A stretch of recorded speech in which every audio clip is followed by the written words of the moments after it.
मसूरी देहरादून मार्ग के पानी वाले बैंड क्षेत्र में वन विभाग ने बड़ी कार्रवाई करते हुए सड़क किनारे हो रहे अवैध निर्माण को ध्वस्त कर दिया। मसूरी डीएफओ अमित कुंवर ने बताया कि एक बाहरी व्यक्ति द्वारा बिना मसूरी देहरादून विकास प्राधिकरण और वन विभाग को अनुमति के विशाल लोहे का स्ट्रक्चर खड़ा किया जा रहा था। वन विभाग ने पहले कई बार नोटिस जारी कर अवैध निर्माण रोकने के निर्देश दिए थे, लेकिन इसके बावजूद निर्माण कार्य जारी रहा। वन विभाग की टीम ने मौके पर पहुंचकर इस अवैध स्ट्रक्चर को हटवा दिया। डीएफओ के अनुसार निर्माण स्थल पर कई कीमती प्रजातियों के पेड़ पौधे मौजूद थे जिन्हें नुकसान हो रहा था। साथ ही यह क्षेत्र वन आरक्षित घोषित है, जहाँ बिना अनुमति कोई निर्माण नहीं किया जा सकता।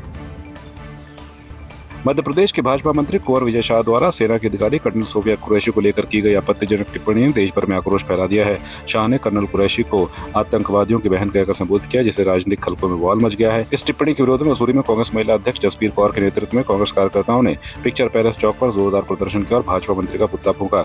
जसबीर कौर और विजय लक्ष्मी कोहली ने शाह के बयान को सांप्रदायिक और राष्ट्र विरोधी करार देते हुए उन्हें मंत्री पद से हटाने की मांग की। उन्होंने कहा कि भाजपा नेताओं की मानसिकता देश को हिंदू मुस्लिम में बांटने की और यहाँ देश में गृह युद्ध जैसे हालात पैदा करने की कोशिश है। कर्नल सोफिया को देश का गौरव बताते हुए कांग्रेस ने भाजपा पर महिलाओं के सम्मान से खेलने का आरोप लगाया और कड़ी कार्रवाई की मांग की।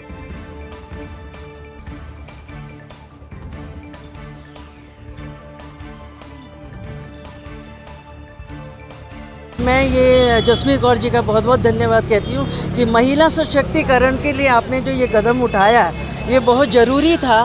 कहीं मन में बेचैनी थी और पूरे देश की महिलाएं विचलित हैं कि क्यों कर्नल सोफिया कुरैशी के प्रति उन्होंने ऐसा भाव रखा, ऐसे मंत्री को क्यों नहीं निष्कासित किया गया।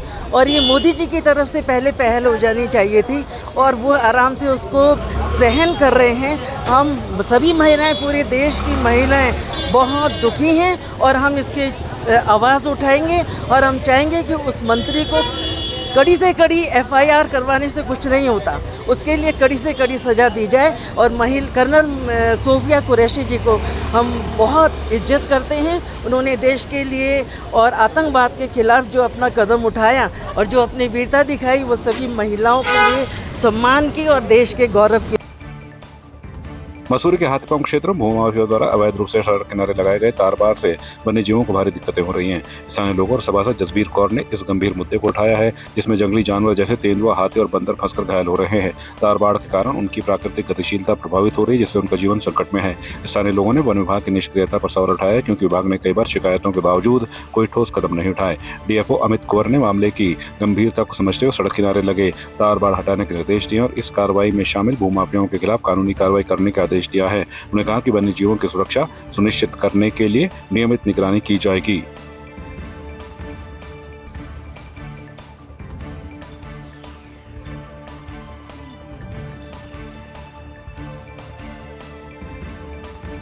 हाथीपांव दुतले क्षेत्र जो है उसमें निजी व्यक्तियों द्वारा जो है अपनी एस्टेट्स में फेंसिंग का कार्य जो है वो किया गया है, जिसमें एक वीडियो वायरल हो रहा है जिसमें एक वाइल्ड एनिमल जो है उसको क्रॉस करने में दिक्कतें हो रही हैं। तो उसी के क्रम में अभी जो है मैंने वन क्षेत्र अधिकारी मसूरी जो है उनको इसके जांच के आदेश दे दिए हैं और वाइल्ड लाइफ की मूवमेंट में कोई रिस्ट्रिक्शन या वैसा कुछ ना हो, तो इसके लिए हम जो है तुरंत इसमें कार्रवाई कर लेंगे। सर, नोटिफाइड एरिया में फेंसिंग कर दी गई है, तो क्या उसको लेकर कोई ठोस कार्रवाई की जा रही है? उसमें वैसे तो बिना परमिशन के फेंसिंग करना, निर्माण करना नोटिफाइड क्षेत्र में अलाउड नहीं है, तो इसकी भी हम जो है इसमें अभी फ़िलहाल जांच करवाते हैं।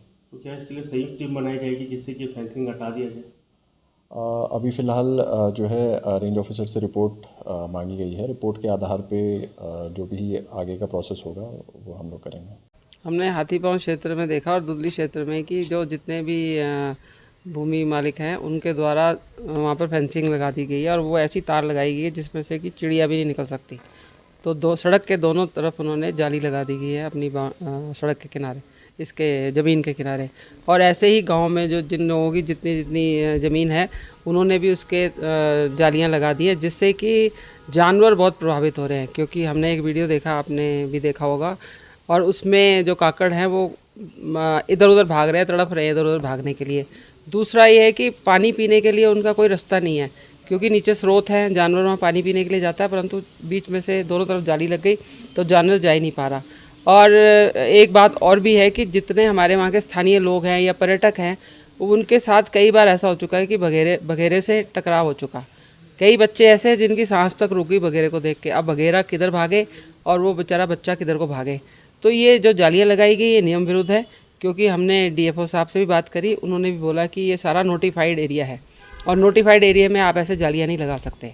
और दूसरा, ये वन्य जीव अभयारण्य है और इको सेंसिटिव जोन है। यहाँ पर कई तरह की प्रजातियाँ हैं, कई तरह के जानवर हैं, जैसे काकड़ है, भालू है, बगेरा है और गरुड़ है, हिरन है, ऐसे बहुत सारी जाति। तो ये जो इन्होंने जालियाँ लगाई, इससे सब जानवर जो हैं धीरे धीरे ख़त्म हो जाएंगे। तो एक तरफ तो सरकार जानवरों के बचाने की बात करती है, एक तरफ कभी अगर हिरन को कोई मार दे तो उस पर केस चला दिया जाता है, उसको जो है जीवन का पूरा काल का पूरा वो मतलब कैद हो जाती है। तो दूसरी तरफ कि आप सामने ये जानवरों को मार रहे हैं, तो ये कहाँ का नियम है। और आजकल हम यही देख रहे हैं कि कोई भी विभाग जो है ना सीरियस नहीं है किसी चीज़ के प्रति।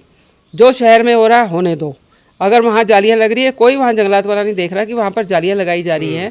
और डीएफओ साहब कह रहे हैं हमें मालूम ही नहीं है, और वहाँ के जितने भी गार्ड हैं उनको भी आंखों के सामने उनके जालियाँ लग रही है पूरे एरिया में, परंतु उन्होंने किसी को मना नहीं किया। आपकी इस पर क्या राय है, हमें कमेंट कर जरूर बताएं।